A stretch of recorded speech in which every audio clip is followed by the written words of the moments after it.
I'm a chemist. I love scientific method, always have. And when I worked for the drug industry, science was completely abandoned. These drug companies that I was interviewing with had no problem telling me, look, we design drugs based on treating symptoms. We don't cure. So that's a business model, okay, that allows you to give a drug to a person for life. They ran out of symptoms to treat. So what did they have to do? The next level of drug advertising is inventing disease.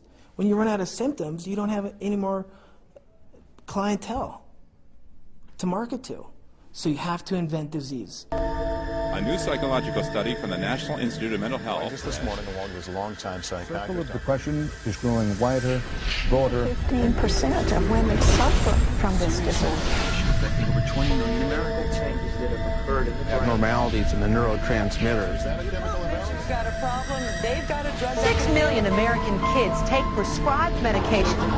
Psychiatric care. But what if the criminal is mentally ill? The punishment is a form of aversion therapy. It appears on the show, but I want to Seasonal affective disorder. Oppositional defiant disorder. Schools criticized for overprescription. Everywhere you look, there it is. Think psychiatry has nothing to do with you? Think again. The whole field of psychiatry has gotten into every facet of your life. They basically believe that everyone is mentally ill. You smoke too much, it's a disease. You're too unhappy, it's a disease. You're too thin, it's a disease. You're too fat, it's a disease. Where are these coming from? These are coming from the minds of psychiatrists that are dreaming these things up, writing papers and getting published with their names on it, creating these new diseases. First he said that I had ADD. Then he said that I was depressed. Then he said I might be bipolar, but I don't have ADD anymore. And he said, you know, I've been noticing you, and I wonder if you have it too. What they decided is that both my husband and my son had a chemical imbalance that needed to be corrected with a chemical balancer. There is not one shred of credible evidence that any respectable scientist would consider valid, demonstrating that anything that psychiatrists call mental illness are brain diseases or biochemical imbalances. It's all fraud. There's no reliability of diagnosis, and there is no science. It's just pseudoscience. It's pretend science. This is one of the most open secrets in all of America in the psychiatric field, that nothing is being done that's legitimate, and they're billing for it. Psychiatrists claim that over 1 billion of the world's population is mentally ill. In the past 30 years, they have prescribed psychiatric medications to 543 million people. And right now, they drug 17 million school children with stimulants and antidepressants. When recently asked about the scientific basis of their profession, those psychiatrists willing to be interviewed offered nothing but excuses. Psychiatric illness is not really illness. How do you evaluate if someone is cured or sick? Cure is certainly something we look forward to. We had no earthly idea how to accomplish. We're not good at causes. We don't know what causes mental illness. But that hasn't stopped them from pronouncing themselves mental health experts and treating people against their will. And the results?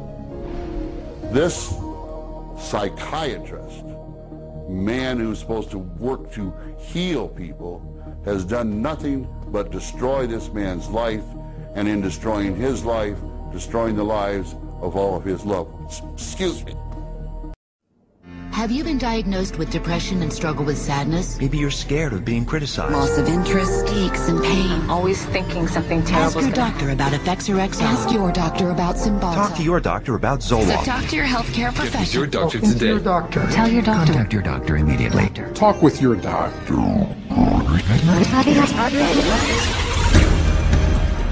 Over 40 years ago, leading psychiatrists met in Puerto Rico to map out their vision of the future.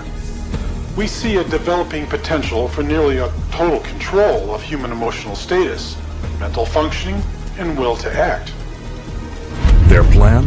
To create by the year 2000 a range of psychiatric drugs regulating every aspect of human behavior.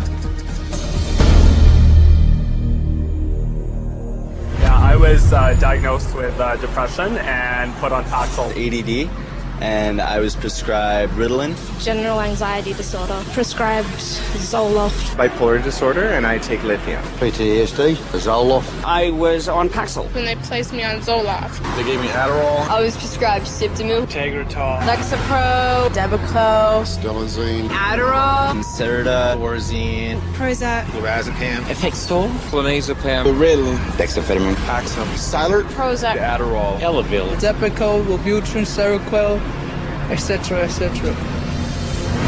100 million people worldwide are on psychiatric drugs. How did this happen? Psychiatrists convinced them they were sick. They want you to think you're diseased from birth, and that all those experiences of life, childhood and adolescence and teenage years and adulthood and being a senior citizen, that these are all various stages of disease. Because let's face it, we've all been depressed at one time. We've all been anxious at one time. These are normal emotions that we feel. Every emotional and spiritual problem is reduced to a label. And of course, all of those diseases require pharmaceutical treatments. This is big, big business.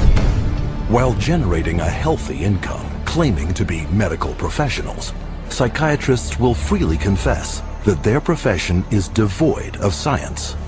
We don't really have any specific blood tests or other tests that are definitive for any mental illness whatsoever. It would be neat if it would become much more scientific. Well, if you go to my office and you tell me that you're depressed, There's nothing, and no blood sample, whatever, no tests. There are not current available tests to verify your diagnosis. I don't use any tests. Do not have a test to say, well, this is this disorder and this is the best medication for this disorder. For many years we thought we had the tests nailed down, but it turned out that they weren't of any value. If you don't know what's causing the symptoms, then to give somebody something to alleviate the symptoms is close to impossible. By the time a drug's approved and it hits the general population, we don't know even 50% of the side effects that are involved with that drug. And these pills cause heart attacks and liver problems and immune system problems and lots of other medical problems. So you're playing with fire. Every day, psychotropic drugs cause serious adverse reactions. And while psychiatrists and drug companies fully understand the dangers of the drugs they sell, their unsuspecting customers are left to suffer the consequences.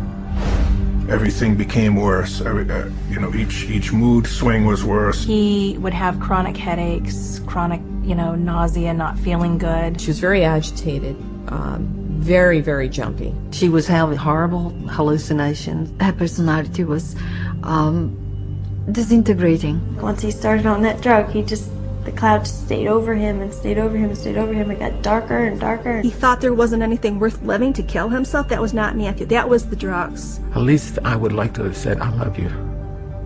I didn't get a chance to do that. In addition to crippling scores of people daily, every month, psychiatric drugs kill an estimated 3,000. But the human devastation would never have gotten this high if psychiatrists hadn't worked hand in hand with drug companies to promote their drugs to doctors throughout the world. Today, 70% of all psychiatric drugs are prescribed by general physicians. And how is this accomplished? Marketing.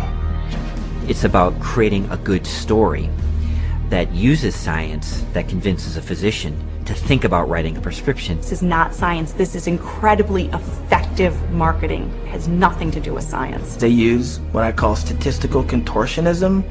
Basically just skew the numbers, make everything look fantastic, you hide the bad numbers. They're learning every trick in the book. They're evolving into efficient marketing machines, and it's working. There's definitely an unholy alliance between psychiatry and pharmaceutical sales. That's a marriage made in heaven. They're like conjoined twins. They're joined at the wallet. And with 374 mental disorders filling psychiatry's diagnostic manual, and more on the way, business is booming. Pharmaceutical companies have expanded their roster of psychotropic drugs from 44 in 1966 to 174 today. The top 5 psychotropic drugs combined gross more money than the gross national product of each of over half the countries on Earth. Altogether, the psychiatric industry rakes in $1/3 of $1 trillion a year. How could this have happened? It's a tale of deception that may be difficult to believe, but fatal to ignore.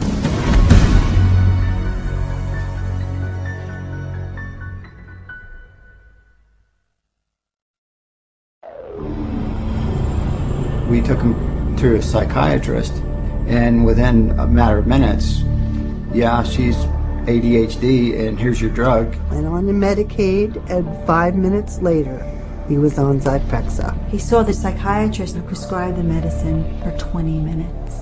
The guy didn't even look at her. He talked to her a little bit. Now, how can you tell if somebody's ADHD or not ADHD from just a few minutes talking to her? Next thing I know, I'm getting handed a handful of Xanax. That's how easy it is to get these drugs. Just so easy. It's just passed to me like candy. That simple.